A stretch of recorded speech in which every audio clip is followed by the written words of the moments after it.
ताज्या टपोऱ्या आवळ्यापासून घरच्या घरी आवळा कँडी कशी बनवायची हे आज मी तुमच्याबरोबर शेअर करणार आहे। त्यासाठी टोपामध्ये 2 कप पाणी घ्या।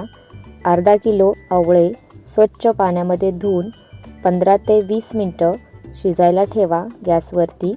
गॅस मध्यम ठेवायचा। हे पहा आवळा शिजलेला आहे। 15 मिनिटं झालेले आहेत। आता आवळ्यातील पाणी सेपरेट करून घ्या।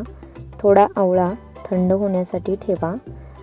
थोडासा कोमट असताना आवळ्यामधील बी काढून घ्या व आवळ्याच्या छोट्या छोट्या फोडी करून घ्या। मी व्हिडिओमध्ये दाखवत आहे त्या पद्धतीने फोडी बनवून घ्या। आवळे हे केसासाठी खूप चांगले असतात, तेव्हा आवळा खाल्ला पाहिजे। हे पहा असे फोडी करायच्या। आता हे एका भरणीमध्ये फोडी भरून घ्या आणि याच्यामध्ये या फोडींमध्ये 1 वाटी साखर घाला। या आवळ्याच्या फोडी आपल्याला या भरणीमध्ये 12 तासासाठी ठेवायच्या आहेत, तर शक्यतो काचेची भरणीचा वापर करा। हे पहा हे पाक बनलेला आहे। जी आपण साखर घातली होती त्याचा पाक बनलेला आहे। तर ज्या बाजूला भिजले नाही त्या साईडला उलटं करून ठेवायचं 2-3 तासासाठी। व आता याच्यामधलं पाणी म्हणजेच साखरेचा पाक सेपरेट करून घ्यायचा। हे पाणी तुम्ही टाकून न देता ज्यूस म्हणून प्यायला वापरू शकता।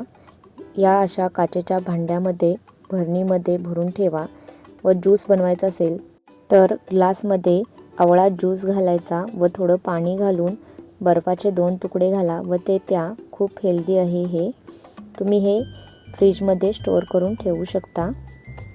आता एक मोठे ताट घ्या, त्यावरती कपडा घाला व आवळ्याच्या फोडी त्या कपड्यावरती पसरवून घ्या व हा आवळा 2 ते 3 दिवसासाठी उन्हामध्ये सुकण्यासाठी ठेवायचा आहे।